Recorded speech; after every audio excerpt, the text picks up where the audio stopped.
Dr. Vexthari pressed her six-fingered hands against the cold metal of the observation deck. Her large, dark eyes watched the gas giant below as it spun slowly in space. The purple and blue clouds moved in patterns that had fascinated her for 3 years. She loved this place. The research station was her home, floating safely in orbit around the beautiful world they called Kepler-442b. But today, something was wrong. The sensors on her desk were making sounds she had never heard before. Red lights flashed across the control panel. Her fellow researchers moved around the station with worried faces. Nobody spoke much. They all felt it. Something bad was coming. Vexthari was a Zelani, a peaceful species that loved to study and learn. Her people had built this research station to watch the gas giant and learn about its storms. They were scientists, not fighters. They had never needed to fight anything in their long history. The Zelani looked like tall, thin humans, but with gray skin and large eyes. They ate only plants and spent their time reading, thinking, and discovering new things. War was something they read about in old books, not something they ever expected to face. The first sign of trouble came from the deep space sensors. Something big was moving inside the gas giant's atmosphere. Very big. The readings showed objects, the size of small moons rising up from the thick clouds below. Dr. Vexthari called her assistant, Zephano. His voice shook with fear. "You need to see this?" She walked over to his station and looked at the screen. What she saw made her blood turn cold. Massive shapes were climbing out of the planets. Atmosphere. They looked like ships, but not like any ships she had ever seen. These looked alive. They pulsed and moved like giant insects or worms. Dark green and black, with surfaces that seemed to breathe. How many? She asked. 17 so far, Zephano said, and more are coming. The bioships, for that was the only word that fit them, began to spread out. Some headed toward the outer planets. Others moved toward the research station. As they got closer, the sensors picked up more details. The ships had what looked like mouths. Large, tooth-filled openings that could swallow a city. "Send a message to the Zelani Council," Vexthari ordered. "Tell them we have a code-red situation." But before they could send the message, one of the bioships did something that changed everything. It opened its mouth and released thousands of smaller creatures. They looked like flying metal bugs, but each one was the size of a transport ship. They swung toward the research station like angry wasps. The station's shields came up just in time. The creatures crashed into the energy barrier and began to eat it. Actually eat it. The shield energy went into their mouths and made them grow bigger. "Impossible," whispered another researcher. "Nothing can eat pure energy." But these things could. Within minutes, the shields were getting weaker. The station shook as more creatures joined the attack. Warning sirens filled the air. Emergency lights bathed everything in red. Vexthari ran to the communications center. Her hands moved quickly across the controls. She had to warn someone. Anyone. These creatures would not stop with one research station. They would spread across the galaxy like a disease dot. She opened a channel to broadcast on all frequencies. Mathematical signals, basic pictures, anything that other species might understand. The message was simple but desperate. "This is Research Station Kepler-442b. Unknown. Hostile ships have emerged from the gas giant. They consume energy and matter. We cannot stop them. They will spread to other worlds. Please, if anyone receives this message, we need immediate evacuation assistance. These creatures will destroy everything in their path." The message went out. Across space at light speed. Vexthari could only hope that someone somewhere would hear it and help. The creatures outside had eaten through most of the shields. The station's hull began to crack under their assault. More bioships were arriving. Every hour. The largest one was heading straight for them, its mouth open wide enough to swallow the entire station. "Doctor," said Zephanol, "the escape pods are ready." Vexthari looked around the research station one last time. 3 years of work. 3 years of peaceful discovery. All about to be destroyed by creatures that seemed to exist only to consume and destroy. "Launch the pods," she said. "Get everyone to the emergency ships. We'll try to reach the outer system." As the Zelani researchers fled their home, the bioships continued to pour out of the gas giant. More than 100 now. They moved in different directions, spreading across the star system like a plague. Each one carried thousands of the smaller creatures. The largest bioship reached the research station and opened its massive mouth. The station disappeared inside without a trace. Not destroyed, consumed, eaten whole. But the distress signal was already traveling through space. It moved past dead worlds and living ones, past the territories of species that had never heard of the Zelani, past the borders of civilizations that thought themselves safe from such horrors. The signal crossed through sectors controlled by peaceful traders and wise philosophers. It passed the worlds of species that had long ago given up violence for art and science. And finally, after traveling for days through the dark between stars, the desperate call for help reached a small blue-green world in a quiet corner of the galaxy. A world that other species called many names, but whose inhabitants simply called it Earth. The humans received the message. Commander Lisa Brooks sat in the communications center of the U's Dakota, staring at the alien message on her screen. She had been monitoring deep space signals for 5 years, but she had never received anything like this. The translation computer was working hard to decode the mathematical patterns and simple pictures. The message was clear enough. Someone was in trouble. Big trouble. "Get me Admiral Morrison," Lisa said to her communications officer. "Priority 1. "Within minutes, Admiral." Kate Morrison's face appeared on the main screen. Morrison was a tough woman with gray hair and sharp blue eyes. She had been fighting pirates and hostile aliens for 20 years. Nothing surprised her anymore. "What do we have, Brooks?" Morrison asked. Lisa played the alien message. As the translation appeared on screen, Morrison's expression grew serious. When the message finished, the Admiral was quiet for a long moment. "How far away is this Kepler 442b system?" Morrison asked. 18 days at maximum jump speed," Lisa replied. "But Admiral, we don't know anything about these aliens." "They could be lying. This could be a trap." Morrison shook her head. "Look at the math patterns in their message, Brooks. This species thinks in base 8 mathematics. Their brain structure is completely different from ours. You can't fake that level of detail. This is real." The Admiral stood up from her chair. "I'm calling an emergency meeting of the Defense Council. Get Dr. Clark to analyze everything we know about bioships. And Brooks," "Yes, Admiral?" "Start warming up the fleet. All of it." 2 hours later, the emergency meeting began. The room was filled with humanity's top military leaders and scientists. Admiral Morrison stood at the head of the table, with Dr. Ryan Clark beside her. Clark was a thin man with messy brown hair who knew more about alien biology than anyone else on Earth. "Gentlemen and ladies," Morrison began, "we have a situation. Dr. Clark, explain what we're dealing with." Clark activated the holographic display. Images of the alien message appeared in the air above the table.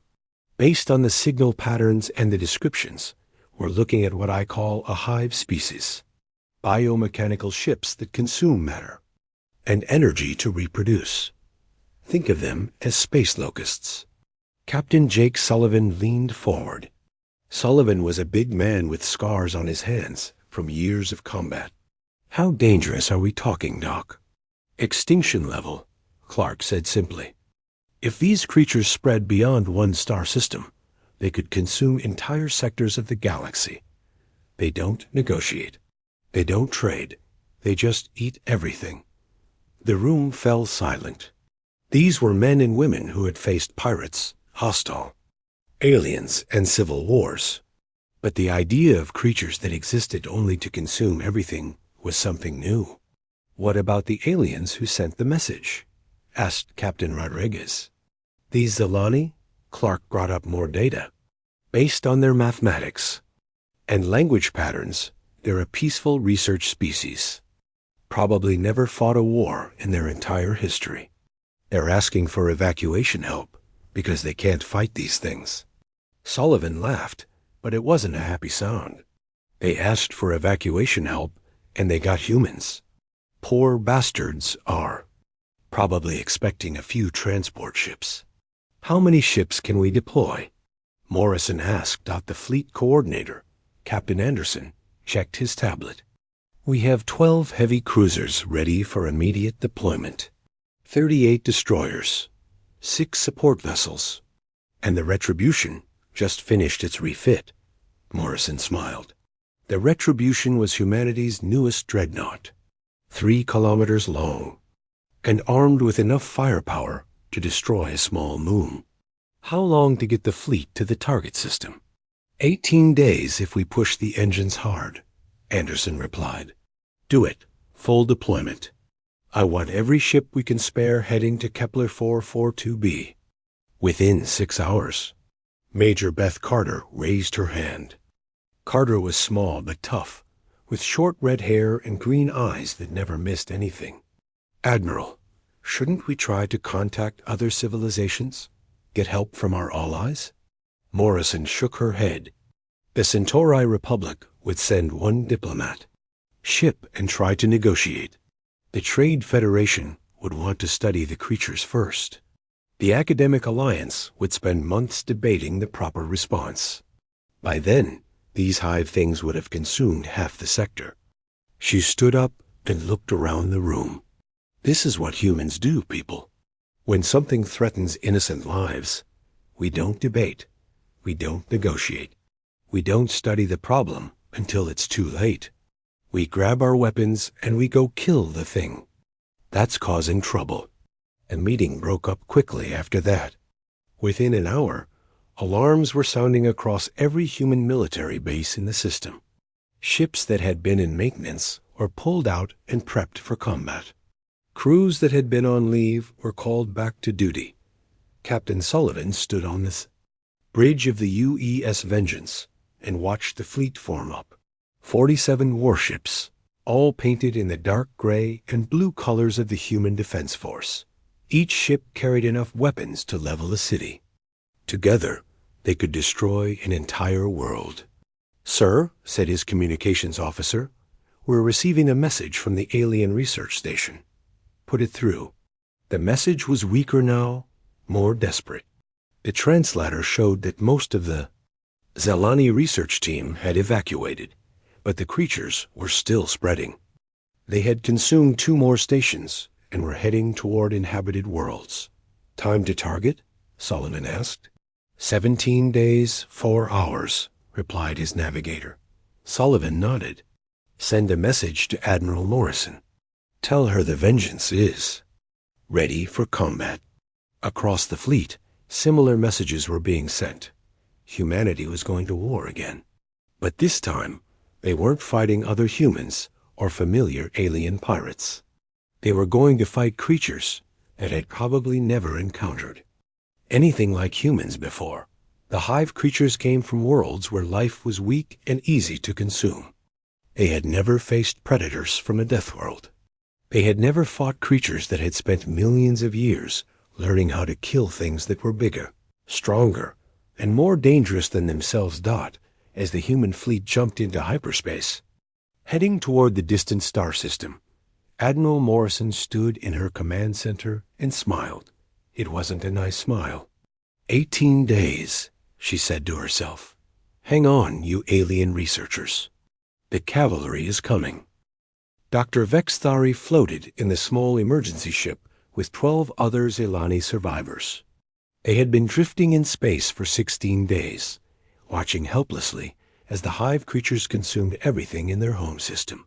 The bioships had eaten 3 research stations, 2 mining platforms, and were now heading toward the outer colonies.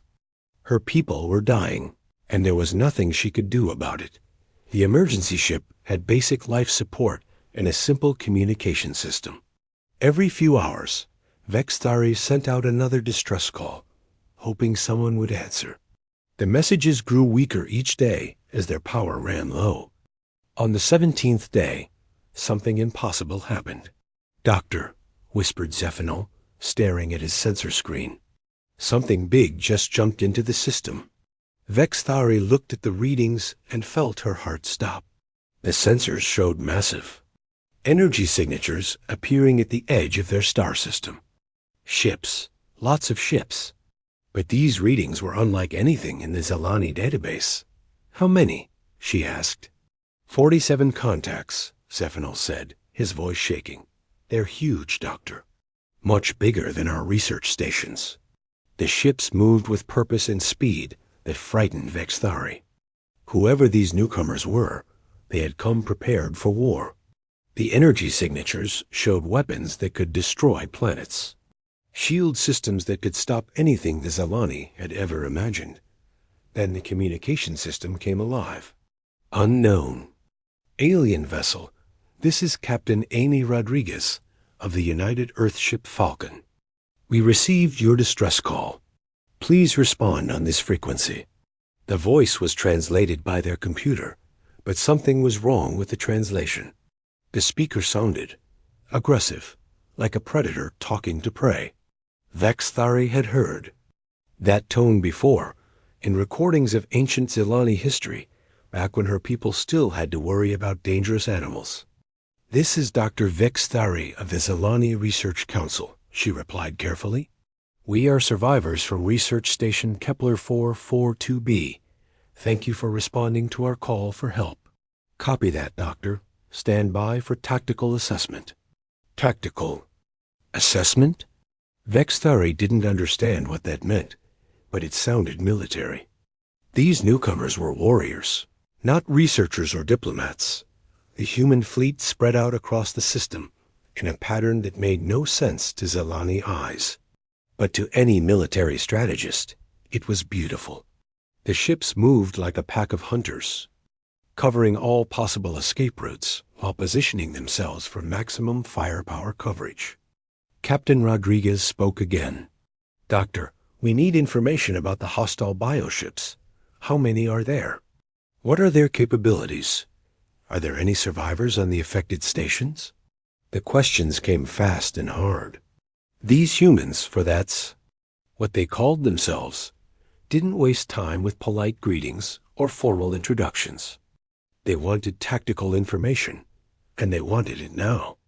"There are over 200 bioships," Vexthari replied. "They consume energy and matter to reproduce. They've destroyed everything they've encountered. I don't think there are any survivors on the stations." "Understood. What's their approximate size and firepower?" Vexthari tried to explain, but the humans kept asking questions she couldn't answer. They wanted to know about weapon systems, shield frequencies, tactical weaknesses. The Zelani had never thought to analyze their attackers in military terms. They were scientists, not soldiers. Finally, Captain Rodriguez seemed to understand the problem. "Doctor, we're going to bring your ship aboard the Falcon. We need to debrief you properly and get you to safety. After that, we'll deal with your bug problem." Bug problem? The creatures that had destroyed entire stations and killed thousands of Zelani were just a bug problem to these humans? The rescue operation was swift and efficient. The U.E.'s Falcon was a destroyer, but it was still 5 times larger than the biggest Zelani research ship. When Vexthari and her people were brought aboard, they got their first look at human stock. The aliens were shorter than Zelani, but much thicker and more muscular. Their skin came in different colors: brown, black, white, yellow. They had small eyes compared to Zelani, but those eyes were sharp and alert. They moved with the confidence of natural predators. Captain Rodriguez was a woman with dark skin and black hair pulled back in a tight bun. She wore a uniform covered with insignia that meant nothing to Vexthari, but everything to the other humans who stepped aside to let her pass. "Dr. Vexthari," Rodriguez said, extending her hand in what the computer translated as a greeting gesture. "Welcome aboard the Falcon. I know this is overwhelming, but we need to move fast." The human captain led them to a meeting room filled with other humans. They all had that same predator look in their eyes. Vexthari realized with growing fear that these creatures had come from a very dangerous world. "Let me explain the situation," Rodriguez said, activating a holographic display. "We've deployed 47 warships to your system. Our mission is to eliminate the hive threat and evacuate any survivors. We've done this before." "You've fought these creatures before?" Vexthari asked. "Not exactly these creatures," said Lieutenant Commander Steve Martinez, a man with brown hair and scars on his arms. "But we've dealt with similar threats. Hostile species that exist only to consume and destroy. We call them extinction events." The casual way he said "extinction events" made Vexthari's blood run cold. These humans talked about galaxy-ending threats, like Zelani talked about weather patterns. Major Beth Carter, a small woman with red hair, leaned forward. "Doctor, we need you to understand something. Your people sent out a distress call, asking for evacuation assistance. But that's not how humans work. We didn't come here to run away from the problem. We came here to solve it." "Solve it?" Vexthari repeated. "We're going to kill every single one of those bioships," Rodriguez said simply. "All of them. Then we're going to hunt down any eggs or larvae they might have left behind. When we're done, this threat will be completely eliminated." The Zelani survivors looked at each other in shock. These humans were planning to fight creatures that had destroyed everything the Zelani had thrown at them, and they seemed confident they would win.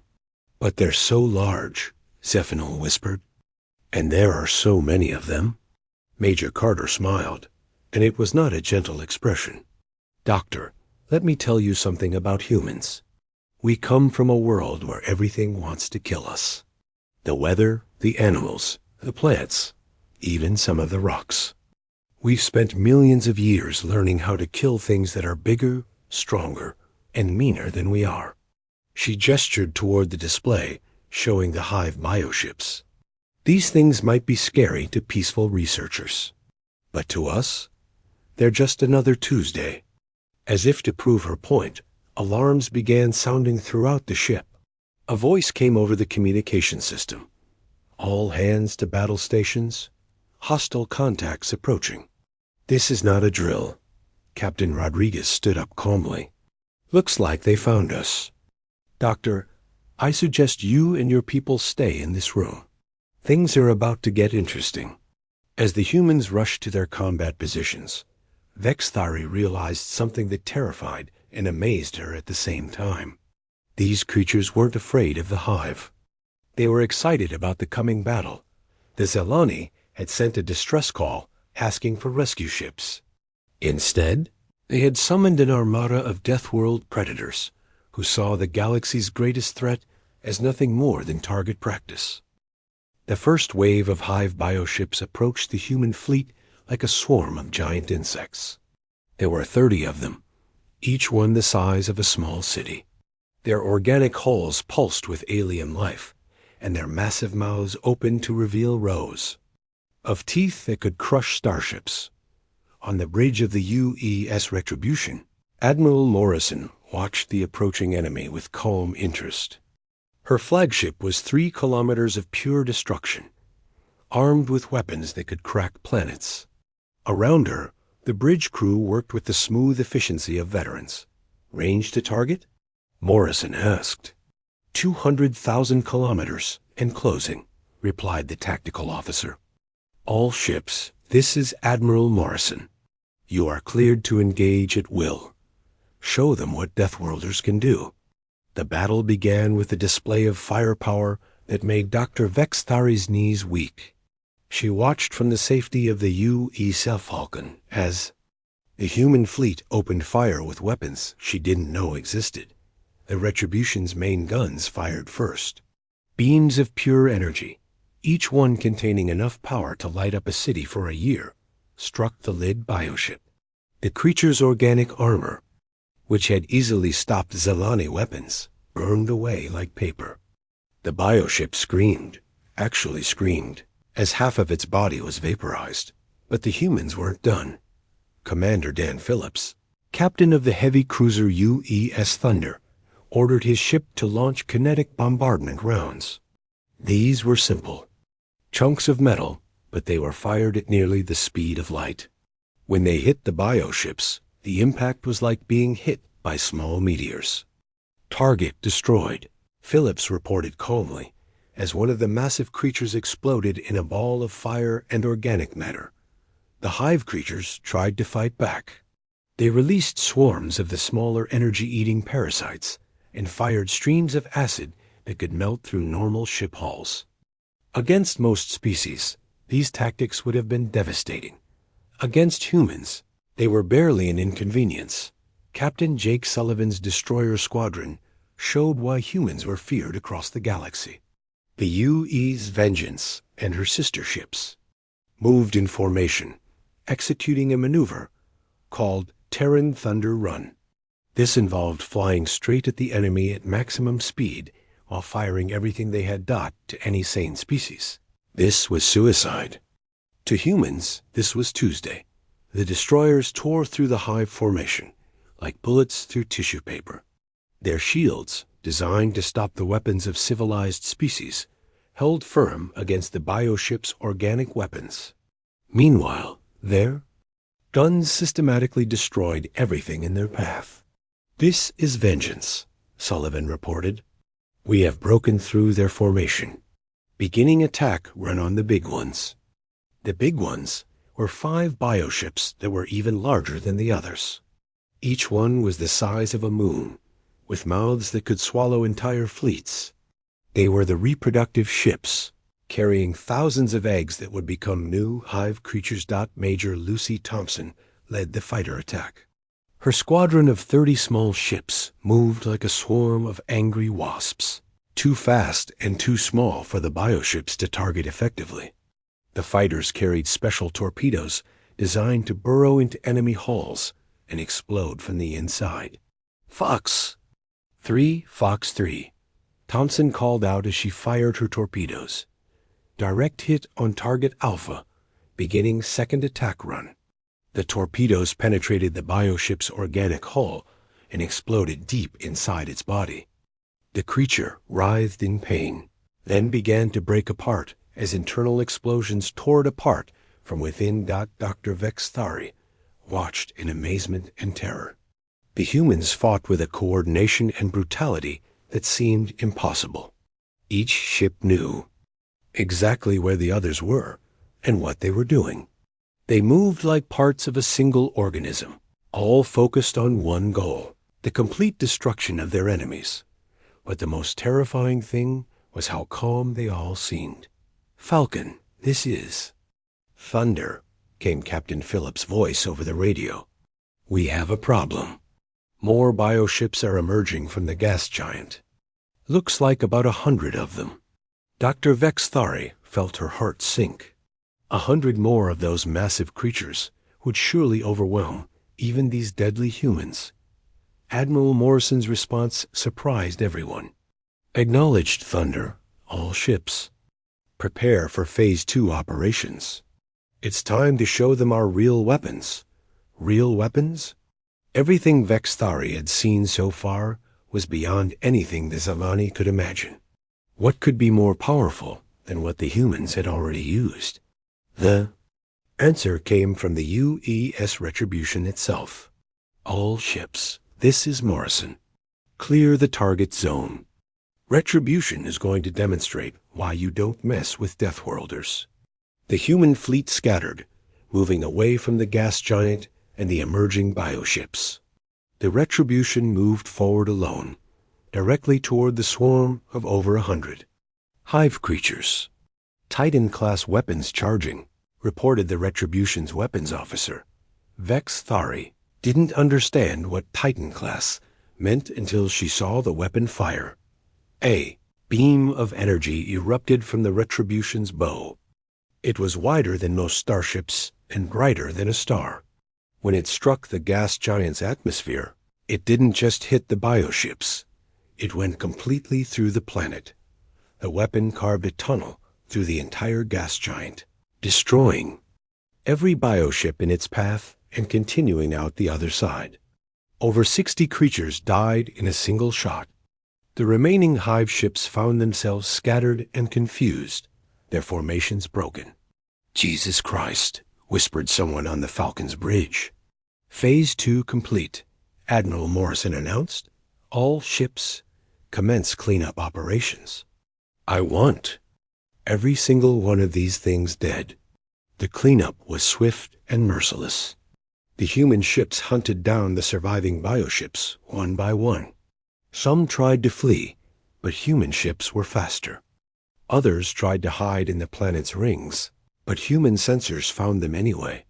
Captain Jim Anderson's destroyer squadron performed something called precision orbital bombardment on the planet's surface, destroying hive eggs before they could hatch. Major Carter's Marines boarded several bioships to make sure they were truly dead and not just playing dead. Within 6 hours, it was over. Every single hive creature in the system was destroyed. The threat that had terrified the Zilani and could have consumed entire sectors of the galaxy was eliminated completely. All ships, this is Admiral Morrison, came the announcement. Enemy forces are completely neutralized.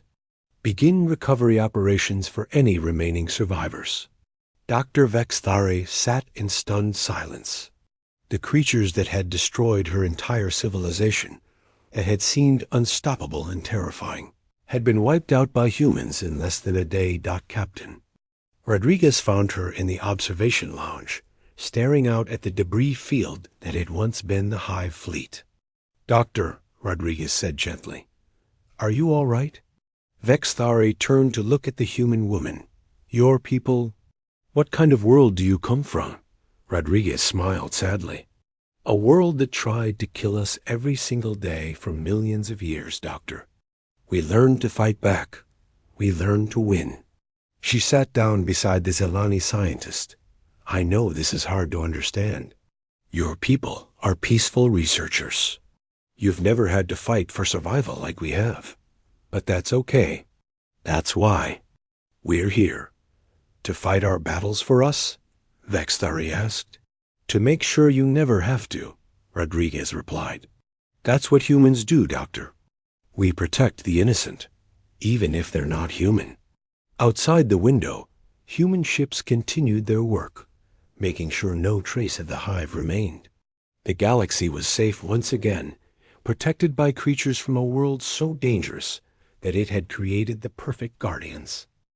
3 months after the battle, Dr. Vex Thari stood in the newly built Kepler station, watching human and Zilani workers install the last of the defense platforms. The station was 10 times larger than the old research facility, with weapons that could destroy entire fleets and shields that could stop anything short of a supernova. The humans hadn't just left after destroying the home Hive. They had stayed. Admiral Morrison walked up beside her, carrying 2 cups of coffee, a human drink that Vex Thari had learned to enjoy. The Admiral looked tired but satisfied. She had been working 18-hour days to coordinate the new defense network. How are your people adjusting? Morrison asked, handing Vex Thari one of the cups. Better than expected, Vex Thari replied, though some of them are still having nightmares about the battle. Morrison nodded. That's normal. Your people weren't built for war like we were, but they're learning. That was true.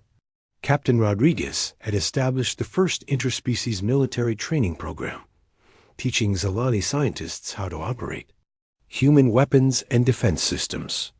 It was strange watching her peaceful colleagues learn to fight, but they understood the necessity now.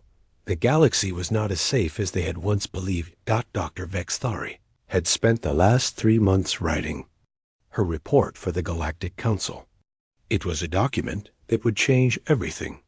She had described the hive attack in detail, but more importantly, she had described the human response. The reaction from other civilizations had been ... interesting. Centauri Republic had sent a diplomatic mission to establish formal relations with humanity. The Vegan Trade Federation wanted to discuss defense contracts. The Academic Alliance was requesting permission to study human military tactics, but it was the smaller civilizations that had shown the most interest. The peaceful species, the researchers, and traders and philosophers who had never needed to fight anything more dangerous than trade disputes. They all wanted the same thing the Zalani had asked for: protection. "Admiral," Vexthari said, "I received another message today. The Altarian Science Collective wants to join the Terran Defense Alliance." Morrison smiled. "That makes 15 species this month. At this rate, we'll have half the galaxy under our protection umbrella by next year." The Terran Defense Alliance had been Captain Rodriguez's idea. Instead of just protecting individual planets when threats appeared, why not create a permanent organization? Human fleets would patrol Alliance space, human weapons would defend Alliance worlds, and human soldiers would train Alliance militaries. In return, the Alliance species would share their scientific knowledge, their trade networks, and their cultural achievements with humanity. It was a partnership that benefited everyone. The Council is still debating whether to officially recognize the Alliance, Vexthari said. Some of the older civilizations think humans are too aggressive to be trusted with so much power. Morrison laughed. Too aggressive? We just saved their entire sector from extinction. What did they want us to do? Negotiate with the hive? Ask them politely to stop eating everyone? That was the problem, Vexthari realized. Species like the Centauri and the vegans had forgotten what real threats looked like. They had grown soft and comfortable, protected by the vast distances between stars and the assumption that the universe was basically a safe place. They had never faced creatures like the hive. They had never needed protectors like the humans. "Speaking of the Council," Morrison said, "I received word that they're planning to send an inspection team to evaluate our military activities in Alliance space." Vexthari winced. She could imagine how well that would go over with the human military. "Commanders, what will you tell them?" "The truth," Morrison replied. "That we're doing what needs to be done. If they don't like it, they can file a complaint with someone who cares." A communication alert interrupted their conversation. Captain Sullivan's face appeared on the wall screen, broadcasting from the UES Vengeance somewhere in the outer system. "Admiral," Sullivan said, "we've got another situation. Long-range sensors have detected distress signals from the Rigel sector. Looks like another species of hostiles. Different from the hive, but just as nasty." Morrison sighed. "What's the threat assessment?" "Unknown. Alien machines consuming entire star systems for raw materials. The local civilizations are calling them planet eaters. 3 worlds have gone dark in the last week." Dr. Vexthari felt her blood run cold. More extinction-level threats? How many of these things were out there? Admiral Morrison seemed to read her thoughts. "Doctor, you have to understand something about the galaxy. It's a dangerous place. Your people were lucky to avoid contact with hostile species for so long. Most civilizations aren't so fortunate." She turned to Captain Sullivan. "How many ships do we have available?" "The 3rd Fleet is finishing patrols in vegan space." "That's 22 ships. The 5th Fleet is in dock for maintenance, but they could be ready in 48 hours. Another 30 ships. Do it," Morrison ordered. "And send word to our Alliance partners. Any species that wants to contribute ships or support personnel is welcome to join the operation." After Sullivan signed off, Morrison turned back to Vexthari. "This is why the Alliance exists, Doctor. The galaxy is full of threats that peaceful civilizations can't handle on their own. But together, with human military power and alien scientific knowledge, we can face anything." Over the following weeks, Vexthari watched as the Alliance response took shape. It was nothing like the chaotic evacuation that had followed the Hive attack. This time, they were ready. Human warships formed the backbone of the fleet, but they were joined by vessels from 12 different Alliance species. Xylame science ships provided advanced sensors. Altarian medical ships carried the best healing technology in the galaxy. Even the peaceful Andromedan monks contributed their incredible navigation computers. But it was still the humans who led the charge. Into battle, the Planet Eaters turned out to be ancient machines, older than most civilizations. In the galaxy, they had been dormant for millions of years before something woke them up. Now they moved from system to system, stripping worlds bare and using the materials to build more of themselves. Against any other species, they would have been unstoppable. Against the Terran Defense Alliance, they lasted exactly 4 days. Captain Anderson's report was brief and to the point. All hostile units destroyed. No Alliance casualties. Requesting permission to begin recovery operations for refugee populations.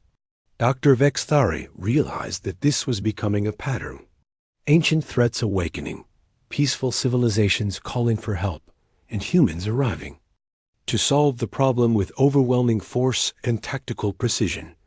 The humans were becoming the galaxy's immune system, destroying threats before they could spread. 6 months later, Vexthari received an invitation that changed her life. The Terran Defense Council wanted her to serve as the Alliance's first xenological advisor.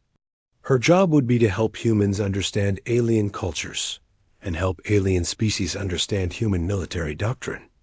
She accepted immediately. Her first assignment was to visit Earth itself, the legendary death world that had produced humanity. What she saw there explained everything. Earth was beautiful and terrifying at the same time. Storms that could level cities, earthquakes that could split continents, volcanoes that could change the climate of the entire planet, animals that hunted in packs, plants that could kill with a touch, even insects that could bring down creatures 1,000 times their size.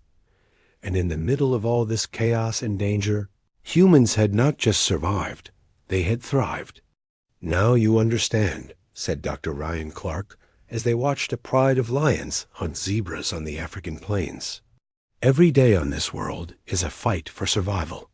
Every human ancestor who lived to reproduce had to be smarter, faster, and more dangerous than everything trying to kill them." Vexthari watched a human child play near the same river where crocodiles waited for prey. The child showed no fear because humans had learned to live with danger. They had made it part of themselves.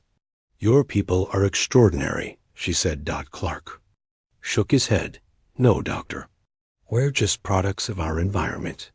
Any species that evolved on a world like this would develop the same traits. We're not special. We're just very, very good at surviving." That night, Vexthari sat in her guest quarters at the Human Defense Command and wrote the final section of her report to the Galactic Council. It was a simple conclusion, but one that would reshape galactic politics for generations to come. The humans are not conquerors or destroyers, despite their fearsome capabilities. They are protectors, evolved by their harsh world, to defend not just themselves, but any innocent life they encounter. They ask for nothing in return, except the chance to keep the galaxy safe. We should not fear them. We should be grateful for them. The universe is vast and full of wonders, but it is also full of dangers that most civilizations cannot face alone. The humans can face these dangers, and they choose to do so on our behalf. I recommend that the Galactic Council officially recognize the Terran Defense Alliance and provide it with whatever support it requires. Because the alternative is not just the end of our individual civilizations, but the end of all life in the galaxy. The report was distributed to every major civilization in known space. The response was immediate and overwhelming. Within a month, 43 species had up.